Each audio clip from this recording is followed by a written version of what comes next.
Bonjour mes lions, c'est parti pour votre guidance générale pour le mois d'avril 2026. J'espère que vous allez bien. En description sous cette guidance, vous trouvez toutes les informations utiles, importantes et nécessaires concernant cette guidance, ainsi que mon lien pour celles et ceux qui souhaiteraient réserver une guidance privée. Allez, c'est parti, on y va. En premier, c'est quelle est l'énergie forte. Waouh. Jusqu'à maintenant, c'est pas ça. Je vais pas prendre ça parce qu'il y en a trop. Mais on vient de cette énergie-là. On n'osait pas partir, on n'osait pas agir et on se sacrifiait.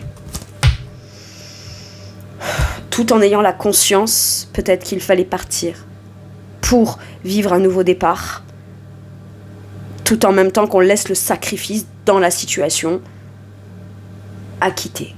Ok, bon, je vais remélanger. Une carte, s'il vous plaît. L'énergie forte. On vient justifier, en fait, cette énergie-là, visiblement d'avant, vient m'expliquer pourquoi l'énergie principale forte sera telle qu'elle est ou sera celle qu'elle sera. Ok, merci. Allez, quelle est l'énergie ? Le roi de coupe. Eh bien, vous avez tout compris. Pas que vous ne compreniez pas avant. D'accord ? Vous faites ce qu'il faut pour vous. Vous agissez en fonction de ce que vous dit votre cœur. Vous agissez en priorisant votre bien-être, votre guérison, votre harmonie. Vous comprenez, c'est pas le problème. Vous comprenez ce qui vous a retenu en arrière, ce qui a fait que vous êtes resté en arrière un temps, quel que soit le temps que ça a duré. Vous comprenez tout ça. Mais là, vous en arrivez à une conclusion et maturité émotionnelle qui fait que si on avait continué comme ça, on aurait pu continuer comme ça. Mais si on avait continué comme ça, on n'aurait pas agi en fonction de sa propre harmonie, son propre épanouissement, son propre bonheur. Et le roi de coupe est très empathique. D'accord ? Il est sensible, il est aimant. C'est pas le problème, il n'y a pas de problème là-dedans. Mais jusqu'à quel point l'amour qu'il a le fait se sacrifier. On quitte l'énergie de sacrifice de reine de coupe pour aller vers la maîtrise totale de ses émotions du roi de coupe. Pour moi, vous passez un cap émotionnel qui vous fait vous prioriser vous en positionnant des actions directement liées à votre propre bonheur, votre propre bien-être et ce qui est bon pour vous. Très bien. Vous comprenez aussi une chose, c'est je suis la personne qui doit le plus m'aimer. Ou qui doit m'aimer tout court, en fait. Que les autres m'aiment ou m'aiment pas par la suite, c'est pas mon problème. Moi, je m'aime. Parce qu'à être trop dans j'aime plus les autres que ce que je m'aime moi, ça veut dire que mon empathie... Je vais préciser la notion d'empathie. L'empathie, c'est comprendre l'émotionnel de l'autre sans pour autant partager son point de vue, partager ses principes, partager ses valeurs. Ou comprendre ne veut pas dire être d'accord. Ou, puisque je comprends, je dois sacrifier ça. Et la sympathie, c'est quelqu'un qui pleure en face de vous, ça vous fait de la peine, vous ressentez la même émotion et vous partagez sa peine. On peut tout à fait comprendre l'émotionnel de l'autre, comprendre les enjeux chez l'autre, comprendre la peine de l'autre, comprendre sa propre peine. Donc, à trop comprendre, c'est enfermant.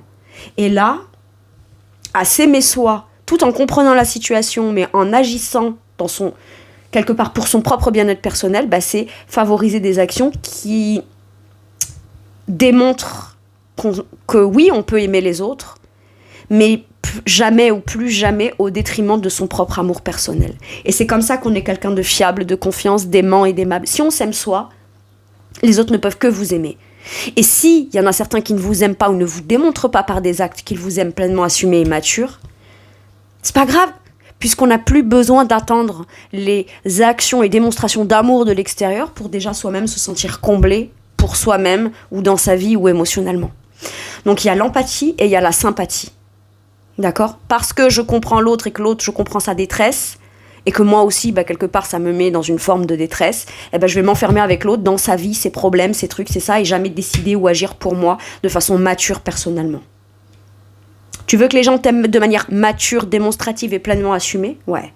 Assume de faire des choix pour toi, tout en même temps, justement parce que C'est pas dans l'attente que tu obtiendras ça. Tu peux tout de suite l'obtenir de toi. C'est ça que j'ai. Tu l'obtiens d'abord de toi-même, et avant tout et en priorité de toi-même.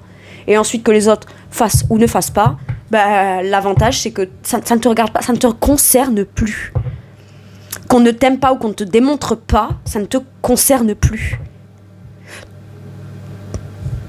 Ok.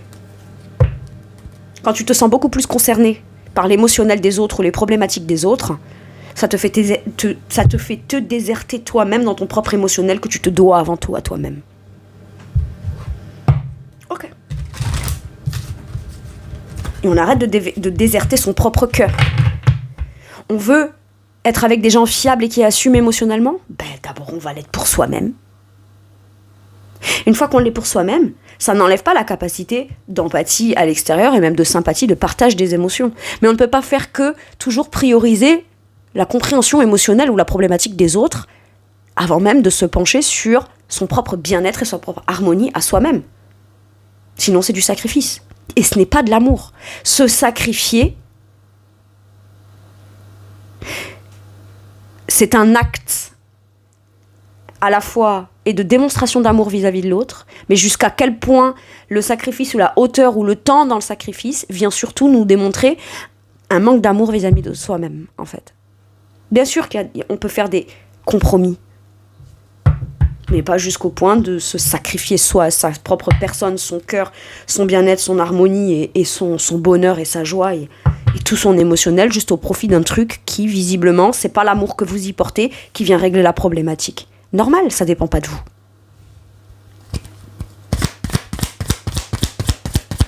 La façon qu'ont les autres de ne pas vous démontrer l'amour qu'ils vous portent, ça ne dépend pas de vous.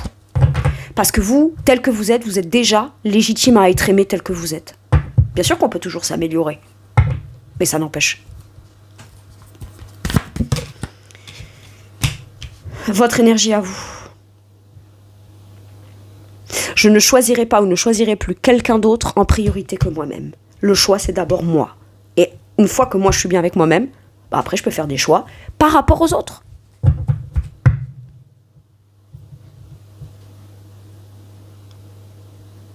Vous comprenez qu'en choisissant toujours quelqu'un d'autre, c'est vous que vous ne choisissez pas. Mais même si cette personne est très bien intentionnée, aimante, vous aime, est amoureux, amoureuse, vous veut du bien, etc. Croire qu'on a plus besoin de recevoir de l'amour extérieur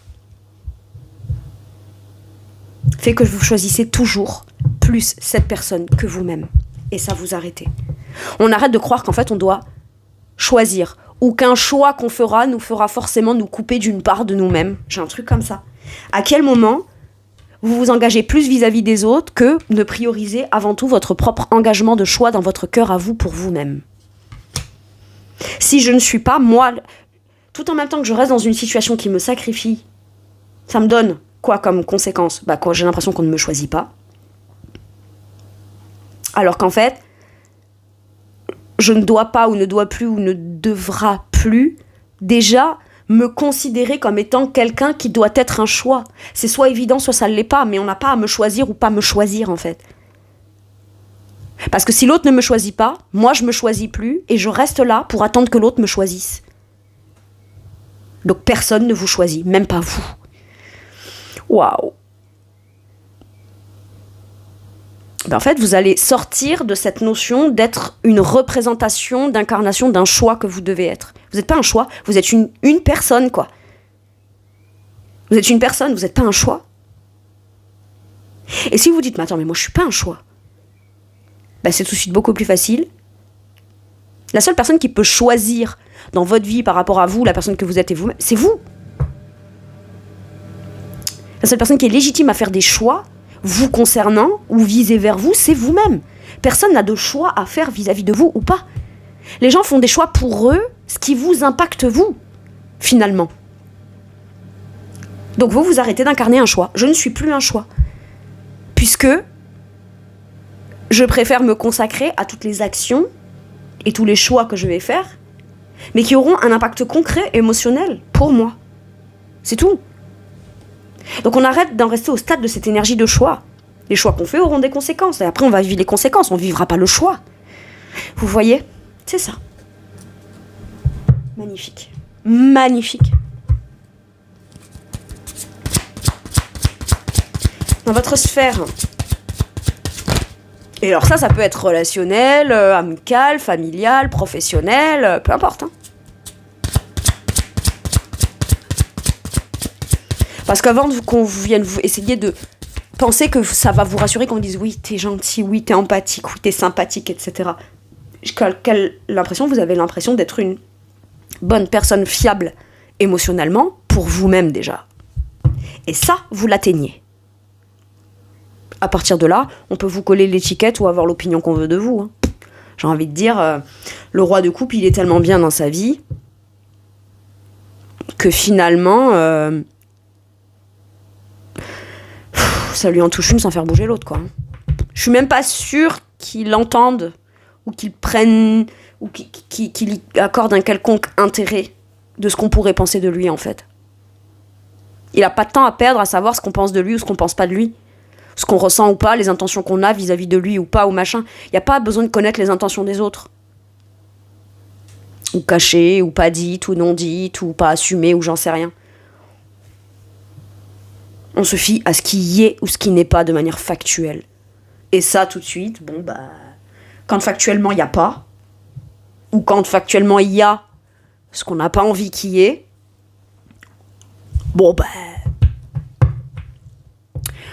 on agit de façon mature émotionnellement pour soi-même, en fait. Sans pour autant juger l'autre, les autres, ou ce qu'il y a ou ce qu'il n'y a pas, ou ce qu'il y a et qu'il ne devrait pas y avoir, et inversement. Enfin, vous voyez ce que je veux dire? On s'en fout. On s'en fout.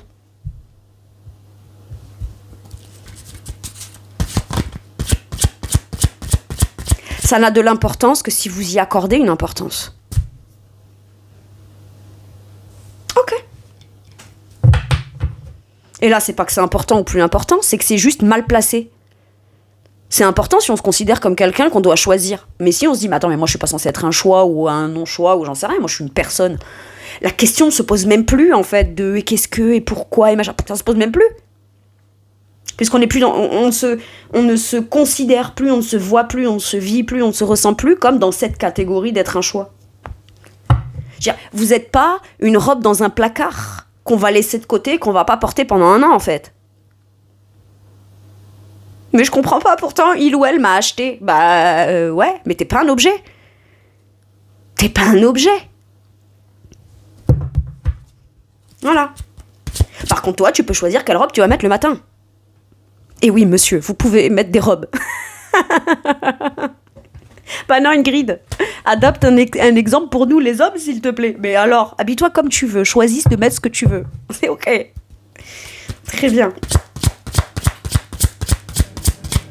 Dans votre sphère professionnelle ou vos activités, là, tout, waouh. Il y a une grosse prise de conscience. Mais en fait, j'ai presque envie de dire que ça va être un bouleversement total. Il peut y avoir une rupture de contrat ou une prise de conscience professionnelle ou quelque chose qui craque ou quelque chose qui s'arrête. Un événement bouleversant, mais qui n'est pas là pour venir vous embêter. Vous gardez le truc de « Ok, c'est comme ça, très bien. » Et à partir de maintenant, si ça marche plus, ou que ça se casse la figure, ou que j'ai une grosse prise de conscience qui vient complètement me bouleverser, ou qu'il y a un événement qui ne dépend pas de moi ou ne dépend plus de moi, mais qui vient bouleverser ma vie professionnelle, c'est peut-être parce que j'ai besoin d'avoir une prise de conscience et faire des choix en conscience de comment moi j'ai envie de me sentir dans quelque chose d'idéal, heureux ou heureuse de me lever le matin pour aller travailler. Ou pour travailler. C'est une grosse prise de conscience. À partir du moment en fait où on laisse s'effondrer ce qui tient pas debout, ce qui est bancal, après il n'y a plus qu'à balayer, ça vient balayer, la tour vient balayer ou faire s'effondrer ce qui de toute façon ne tenait pas de soi tout seul parce que c'était stable, solide, ancré, etc. D'accord ? Donc tout ce qui se cassera la figure, ou tout ce qui viendra être déconstruite dans un bouleversement, c'est que t'avais pas pour but ou vocation ou pour destin de conserver ça coûte que coûte. D'accord ? Donc ça dégage, ça fait prendre conscience, ça fait de la place, ça fait du ménage, ça crée une base beaucoup plus saine, parce qu'il y a quand même des choses qui restent, et ces choses-là, si elles restent, c'est que ça tient la route, et à partir de là, on peut clairement bâtir et construire sur des bases saines. Ok. Il peut y avoir une offre, une opportunité ou une occasion aussi qui te tombe dessus de façon inattendue. Ou quelque chose d'inattendu qui te tombe dessus pour que tu prennes conscience de quelque chose. Pour une transformation. Mais normal, si c'est toi qui changes en profondeur, ben, c'est peut-être tous les pans de ta vie que tu vas remettre en question. Mais c'est pas tu les remets en question. Juste tu les remets en question ou juste t'es égoïste. Non, ça veut dire que à partir du moment où toi ça tout change profondément, ça va forcément avoir un impact sur chacun des domaines de ta vie et c'est normal. Et peut-être qu'on commence aussi par le professionnel. Le professionnel ou ce qui nous occupe dans le quotidien ou qu'on croit qu'il doit nous occuper dans le quotidien. Qu'est-ce qu'on a ? Le 4 de coupe. On s'ennuie. On s'ennuie, on s'emmerde, on se fait chier, mais on se... Pardon, c'est beaucoup de synonymes de plus en plus vulgaires pour la même chose. Il y a une frustration, il y a un manque. Et on se dit, mais vu que je suis frustrée ou qu'il y a quelque chose qui me manque ou quoi, peut-être que je dois attendre la bonne opportunité. Mais si l'info principale que tu dois avoir, c'est déjà le fait que tu t'ennuies et que ça te manque, c'est peut-être ça qui doit te faire prendre conscience. À partir de là, on est quand même stable émotionnellement. Ce que je vous disais, là, c'est la force tranquille. L'ancrage émotionnel suffisamment mature qui fait que ça peut trembler autour de vous. Vous, ça bouge pas d'un iota. Par contre, on arrête de faire focus sur ce qui manque. On lève la tête et on se dit, s'il y a un truc qui me manque, c'est que peut-être j'ai autre chose à aller chercher. Et visiblement, c'est pas dans ce qui me manque et que j'observe que je vais trouver ce qui me manque. Ou alors que je dois attendre que ça change. Là-dedans, il y a du manque. Je vous donne un exemple. Vous regardez un truc, il n'y a pas d'ingrédient qui manque, d'accord ? Vous pouvez le regarder et dire « ça manque quand même, ça manque. » Mais si vous n'allez pas chercher l'ingrédient ou que vous ne levez pas la tête pour aller chercher le truc où il y a l'ingrédient essentiel pour vous qui vous manque, le truc, il ne changera pas par miracle. Par contre, tout bouleversement extérieur ou prise de conscience bouleversante pour vous peut être le miracle que vous attendiez pour vous lever la tête et vous rendre compte que ce qui vous manque, c'est peut-être pas là où vous regardez. Ou alors vous le savez, mais vous vous attendez de voir si cette chose-là change de soi pour l'obtenir depuis cette place-là. Vous vous sentez beaucoup plus stable émotionnellement, donc vous pouvez vous permettre d'aller, pas vous déstabiliser, mais d'aller comprendre que un état intérieur émotionnel stable, c'est pas une opportunité, c'est pas l'opportunité extérieure qui doit vous tranquilliser, c'est avant tout un état émotionnel intérieur. Et quand on a atteint ça, on peut aller dans toutes les situations, tous les constats, toutes les opportunités qu'on pensait avant cette stabilité hyper déstabilisante, ou que forcément on allait être déstabilisé, non, parce qu'avant tout, la stabilité, c'est un sentiment intérieur. À partir du moment où vous vous sentez stable intérieurement, les choses peuvent bouger autour de vous. Vous n'allez pas bouger d'un iota. Pas parce que vous allez stagner, être là, être bloqué. Non, parce qu'on ne va pas venir vous déstabiliser, en fait. Je peux avoir une offre, une opportunité qui se présente à vous inattendue. Alors qu'actuellement, vous êtes dans une espèce de routine où vous vous emmerdez professionnellement, où il y a un truc qui ne vous va pas émotionnellement. Après, ça peut vouloir dire que le truc, ça se peut, il va être à 1 kilomètre de chez toi, et ce truc, il va pas venir forcément taper à ta porte. Peut-être que toi, il faut que tu ailles te rendre au kilomètre ou au moins à moitié route pour pouvoir avoir l'information, d'accord ? Pour pouvoir se croiser, se rencontrer et que l'opportunité puisse être matérialisée. J'ai quelque chose comme ça. Bon, ok. Allez, dans votre sphère matérielle et financière. Oh, le page de coupe. Ça peut concerner des enfants, de l'argent qu'on veut dépenser par rapport aux enfants si vous en avez. Il peut y avoir quelque chose qui vous inspire, un nouveau projet de cœur qui vous inspire. Vous rêvez, vous rêvassez et vous vous surprenez peut-être à avoir de nouveau des rêves, des choses qui vous intéressent, des choses qui vous inspirent, des choses un peu créatives qui vous demandera forcément d'avoir à investir ou quoi, ou de l'argent, ou ça peut être, mais ça peut être quelque chose, voilà. C'est-à-dire que tout en même temps que ça avait l'air d'être un peu compliqué, vous aviez même plus de plan, de perspective, ou alors l'argent dans votre vision ou dans votre esprit n'était alloué qu'à des choses qui sont très sérieuses, très claires, les factures, les ci, les là, machin et tout. Mais c'est-à-dire que vous dites, oui, mais normal, j'avais pas les moyens. Mais il y en a qui n'ont pas les moyens, mais ça les empêche pas de rêver pour autant. Alors que vous, même rêver, c'était compliqué. Donc là, avec le page de coupe, je peux avoir de nouveau une idée, un projet, un but, un objectif, d'un truc agréable, d'un truc créatif, d'un truc... Ça peut être, je pense à des vacances, je pense à une chose que j'aimerais m'offrir, un truc créatif, voilà. Ça me donne envie de rêver. Mais le fait de rêver, c'est l'élément déclencheur qui va peut-être vous dire, bon ok, très bien, je vais arrêter de rêver ça, et maintenant je peux repasser à l'action pour avoir la somme d'argent nécessaire au niveau de ce nouveau projet de cœur, là. Ok. Vous, par rapport à ça, le 5 de Pentacle. Ouais, mais on se sent complètement démuni. On se dit, j'ai pas les moyens, j'ai pas d'argent, j'ai pas à penser à ci ou à ça, parce que penser au voyage, bah, je manque déjà d'argent pour ce qui est essentiel dans ma vie. J'ai peur d'y perdre, voilà. Maintenant, ça peut vouloir me dire aussi que pour se maintenir dans une situation qui était déséquilibrée émotionnellement pour vous, vous avez peut-être eu des achats compulsifs qui vous ont fait vous mettre dans une... Alors quand je dis compulsif, c'est comme ma vie est merdique, hein, en gros, ou que je me sens pas bien dans ma vie, ou qu'il y a un truc, il y a un sacrifice, etc. Et ben le seul truc que je peux pour m'apporter un peu de douceur tout en restant dans ce truc pas cool, maintenant c'est bien mieux, d'accord ? Vous vous sentez mieux, il y a une guérison là-dessus. Mais en même temps que la guérison, bah, si je fais un point sur mes finances, je pense et je repense aussi à... de toute façon, je suis tellement pas bien émotionnellement, parce qu'il y avait un mal-être émotionnel. Ben en fait, je suis pas à ça près. Donc, quitte à devoir vivre dans du sacrifice ou dans des trucs qui ne me comblent pas émotionnellement, bah tant pis, je m'offre cette glace, je m'offre ce pantalon, je m'offre ce truc, je là, machin, etc.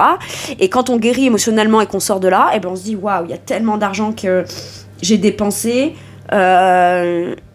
pour comme survivre ou croire que ça me faisait survivre dans une situation qui émotionnellement n'était pas bien. Comme si qu'on a voulu surcompenser un mal-être émotionnel au travers de certains achats, loisirs, créatifs, plaisants, etc. Mais ça a pas fonctionné sur l'émotionnel. Maintenant qu'on traite l'émotionnel et qu'on se choisit soi en priorité, et bien du coup, on est en mesure et en capacité de reconnecter un émotionnel suffisamment pur, sain et spontané pour faire des meilleurs choix matériels et financiers. Et même si on manque de moyens, on manque pas d'inspiration, on manque pas de créativité pour venir pallier aux moyens qui nous manquent. Ok ?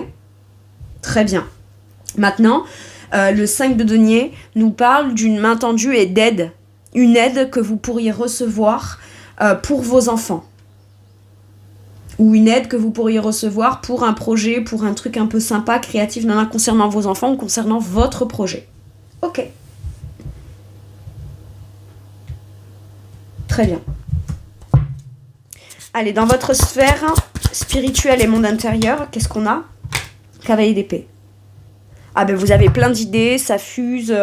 C'est pas du mental qui tourne en boucle. C'est beaucoup d'idées, comme si que tout ce qui était resté coincé sur un truc focus qui était du mental, ben là maintenant on a un mental beaucoup plus sain qui part beaucoup dans tous les sens, qui a plein d'idées, etc. Mais qui fait avancer. Ok, il y a plein d'idées, vous captez beaucoup, peut-être aussi spirituellement, beaucoup de signes de synchronicité de vos anges gardiens qui vous encouragent et qui vous poussent à continuer dans la direction et qui vous poussent pas et vous encouragent pas à revenir dans un truc qui était bloquant où vous ne vous choisissiez pas. Je peux avoir là aussi un mental pas qui craque, mais comme un mental qui s'interdisait de dire certaines choses. Alors que là, maintenant, comme si qu'il y avait un bouchon qui avait sauté et que ce cavalier d'épée, il dit ce qu'il pense, en fait. Alors, certes, il peut être très cash et un peu blessant. Et ça peut être ça qui peut être répondu en face dans des communications que vous avez en réponse. Mais ça n'empêche que ce que vous avez à dire, ça n'enlève pas la pertinence et la véracité des idées ou des communications que vous avez à dire. D'accord ? J'ai un côté très cash là. J'ai un côté j'arrache le pansement. Puisque de toute façon le pansement il doit bien être enlevé à un moment donné. Bah je l'enlève coup sec. J'allais dire cul sec. Pardon. Ah. Ça va vite dans votre esprit. Et alors, tout en même temps qu'on pensait qu'une fois qu'on fait un choix, on allait se retrouver, le choix de soi, on allait se retrouver dans un espace qu'on connaît pas, qu'on connaît plus, qu'on allait être un petit peu perdu. Alors qu'en fait, vous retrouvez le sens de votre façon de penser au moment où vous sortez d'un truc qui faisait uniquement focus sur un truc qui tournait en boucle. Ok. Vous, Le 9 on sort des angoisses. Terminé. J'ai tellement envie de vous faire une standing ovation. Mais est-ce qu'une seule personne, on peut considérer que c'est une standing ovation? Vous sortez des angoisses.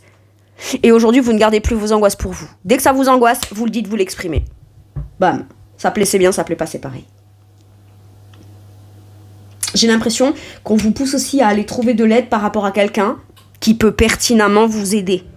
Pour justement aller comprendre à quel moment vous êtes dans des angoisses et où c'est un mental qui se joue ou qui se rejoue, à quel moment vous envisagez le pire alors que dans l'instant immédiat, il n'y a pas de danger, et qu'au cas où il viendrait avoir un danger, vous avez un droit de réponse, d'affirmation, de communication par rapport à ce truc. Vous n'êtes pas impuissant face à des choses qui pourraient mal se passer. Maintenant, penser les choses toujours d'une façon fataliste où forcément les choses se passeront mal, c'est pas bon pour vous non plus. Et ça, vous en prenez conscience. Soit on vous aide à en prendre conscience. Quand vous vous sentez pas capable de vous sortir d'un truc par vous-même et que c'est très angoissant, aidez-vous. Et par moment, la meilleure façon de s'aider, c'est d'aller demander de l'aide. Point. Et c'est déjà vous choisir, en fait. Et je pense que pour certains et certaines, vous le faites. J'adore. Allez, on dit pas qu'on est sauvé. Alors, pour moi, si, déjà. Pour moi, si, parce que on arrête de... Enfin, on n'est plus dans la tourmente. On sort d'une tourmente. Alors, si être soft, ça veut dire tout de suite être heureux, avoir construit, avoir bâti et vivre déjà des choses, non, ça veut pas dire ça. Le simple fait de cette sortie d'une tourmente, c'est déjà... Pour moi, c'est déjà... Vous avez déjà gagné. Vous avez déjà gagné. Waouh. Ok. Allez, dans votre sphère relationnelle de manière générale, le 8 de Pentacle, des relations engagées, investies, qui vous donnent envie de vous engager, de vous investir, peut-être des nouvelles relations professionnelles qui vous permettront de pouvoir vous évoluer. Et c'est ce que je vous disais, fiez-vous aux actions d'engagement, aux volontés qu'ont les gens d'entretenir des choses afin soit de faire grandir, soit de faire continuer, soit de faire perdurer des relations. Alors, ça veut pas dire que ça doit être forcément tous les jours être là, être présent, etc. machin. Mais à partir du moment où, quand vous relationnez, vous sentez la personne engagée, investie, qui a un intérêt, etc. tout en même temps que vous êtes capable, ben en fait, on vous conseille de n'entretenir et de ne vous engager ou de ne vous investir que dans ce genre de relation-là. Maintenant, il peut y avoir aussi l'occasion que vous avez, vous, de trouver une voie professionnelle autour de vous, dans votre entourage relationnel ou par rapport à une nouvelle personne qui va, comme juste vous donner peut-être l'idée, l'information, l'opportunité, un tel qui vous parle d'un tel machin qui vous permet d'avoir une occasion, une opportunité, peut-être d'obtenir aussi des finances. Moyennant engagement, investissement, machin et tout, mais c'est peut-être aussi l'argent qui vous manque, et ça vous allez le trouver à la suite d'une connaissance relationnelle ou d'une rencontre relationnelle qui vous permettra d'évoluer concrètement. Waouh. Ok. Vous, par rapport à ça, l'As de Pentacle. Un nouveau départ relationnel, mais on ne veut que... C'est pas juste des promesses. On veut des vrais débuts de relations stables, concrètes, enrichissantes. Il peut y avoir une opportunité de quelqu'un qu'on rencontre pour une nouvelle location ou l'opportunité d'une nouvelle maison si on veut déménager. Mais moi, j'ai presque l'impression qu'on me parle surtout d'engagement. Mais il peut y avoir aussi une main tendue, une offre, une proposition qu'on vous fait, d'accord, qui va vous donner envie de relationner, mais parce que ça vous fait grandir vous, l'autre a en retiré du positif, mais parce qu'on est dans un vrai échange, une vraie volonté d'implication, d'investissement, et on prend le risque de ça. Mais c'est pas un risque de s'engager relationnellement. Par contre, c'est extrêmement risqué de continuer de s'engager et de s'investir vis-à-vis de quelqu'un qui, lui ou elle, ne le fait pas. Ou vis-à-vis de, si on fait jamais les comptes et qu'on fait jamais le bilan, de se dire, attends, tout ce que j'ai investi jusqu'à maintenant, est-ce que moi, ça m'a apporté des choses, mais jusqu'à quel point l'autre en a plus bénéficié que moi, donc au final, c'est plus abusif que ce que moi, je suis engagée et investi. Vous savez, on dit toujours mes amis. Mais est-ce qu'il y a des fois, on n'est pas plus les amis des autres que ce que soi-même, l'autre est notre ami? Et ça, on le sait de manière factuelle, quand l'autre est engagé. D'accord ? Comme je vous disais, l'engagement, c'est pas toujours être là. Parce que sinon, ça vibre la dépendance affective. D'accord ? S'il faut que l'autre soit toujours là pour venir vous prouver qu'il ou elle est engagé, non, là c'est vous qui avez un souci. Mais quand on n'a pas ce souci-là, par contre qu'à chaque fois qu'on relationne, on a l'impression d'avancer, c'est constructif, c'est porteur, ça respecte des engagements, des principes, des valeurs et que ça fait grandir et qu'on en récolte forcément quelque chose d'enrichissant, bah c'est ok en fait. Voilà. Par contre, je peux avoir une offre d'emploi, une main tendue, je peux avoir un engagement ou un nouveau départ dans une relation ou une nouvelle façon de s'investir dans ces relations. Qui, forcément, ne vous feront que grandir, que forcément ne vous feront que travailler concrètement sur vous sans même que vous ayez l'impression de travailler sur quelque chose, d'accord ? C'est juste vous avancer dans votre nouvelle façon d'être investi et de déployer votre énergie et tous vos talents, vos compétences, vos dons, etc. dans quelque chose. Et ça va vous revaloriser aussi en tant que personne, j'ai l'impression. Mais pour ça, c'est pas est-ce que je prends le risque ou pas de relationner ? C'est pas un risque. On y va, et si on constate qu'il n'y a pas la réciprocité ou que l'autre n'est pas aussi investi que ça, bah juste on arrête de s'investir, mais on n'a pas forcément que risqué. Vous voyez, j'ai quelque chose comme ça. Très bien.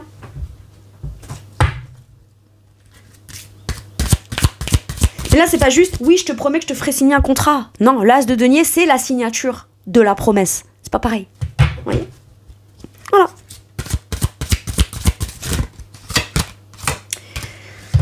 Faire des cookies magiques. Mettre la main à la pâte. Je peux donner à moi-même et aux autres de bonnes choses. Oui, mais avant tout, il y a bien écrit. Il faut d'abord que je me donne à moi-même. Vous n'allez pas faire 1 million de cookies que vous allez distribuer à tout le monde et vous n'aurez jamais l'occasion d'en goûter ou d'en profiter en fait. Avec la numéro 13, c'est quand même la fin et la transformation. D'accord ? Et puis en même temps, c'est aussi normal et légitime de ne pas avoir envie de cuisiner ou de se sentir obligé de devoir cuisiner ou produire quelque chose de délicieux pour des gens qui ne sauront même pas le reconnaître. Ou qui se poseront même pas la question de savoir de jusqu'à quand et jusqu'à où ce que ça vous a demandé, ce que ça vous a coûté en fait. Alors, ok, mais c'est trop facile de dire « Oh super, tes cookies, merci. » Et encore, si on a un merci, après ça se casse et puis bah, vous, au final, l'assiette elle est vide et vous avez rien. Donc on ne demande pas non plus des gens qui vous demandent tout le processus, tous les ingrédients, tout ci ou tout là. Mais et pourquoi pas en fait ?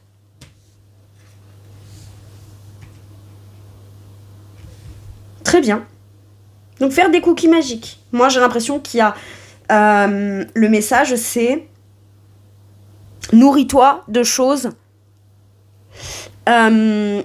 enrichissante, nourrissante, mais il faut faire quelque chose de concret, d'accord ? On peut pas passer sa vie à vouloir vivre une recette ou s'imaginer manger quelque chose. C'est un peu ça. En plus, ça me fait trop rire qu'il donne un exemple culinaire, parce que moi, souvent, je donne des exemples culinaires. Mais, voilà, à un moment donné, si t'attends toujours que les autres viennent te donner les ingrédients pour toi, ensuite faire quelque chose et te régaler, ou pouvoir les régaler eux, enfin je veux dire à un moment donné c'est pas possible quoi. Donc va faire tes courses, achète tous les ingrédients, fais quelque chose, partage-le si tu veux, parce que t'en as fait beaucoup, mais par contre consomme-en toi aussi et fais ce qu'il faut pour toi en fait, de manière concrète. Et visiblement bah, tu vas produire quelque chose d'extrêmement doux, délicieux. Enfin bon, en tout cas c'est ma vision à moi des cookies. Vous savez à quoi ça me fait penser aussi ? Un cookie, c'est un gâteau, c'est un biscuit. Et ça me fait penser à des gens qui ont beaucoup cuisiné, beaucoup fait de gâteaux pour maintenir des trucs. Tout le monde s'en est gavé. Et vous n'aviez juste qu'à vous contenter des miettes. Par contre, lorsqu'il s'agissait de cuisiner pour vous, là, il n'y avait pas personne. Il n'y avait plus personne ou il n'y avait personne, quoi. Par contre, ouais, j'avais les miettes. Alors qu'en fait, vous méritez les cookies. Maintenant, on part pas non plus dans l'excès de se dire je vais me taper tous mes cookies, non, on va les partager, mais il y a quelqu'un qui saura les reconnaître et qui en échange, quand il ou elle fera quelque chose, vous aurez pas que des miettes quoi. Ça me fait penser aux miettes. Donc je peux donner à moi-même et aux autres de bonnes choses, oui. Mais j'ai envie de préciser, aux bonnes personnes aussi. Voilà mes lions, c'est tout pour moi pour cette guidance. Je vous remercie de m'avoir écouté, je vous fais tout plein de gros bisous. Prenez bien soin de vous et à bientôt pour une nouvelle guidance. Merci, au revoir.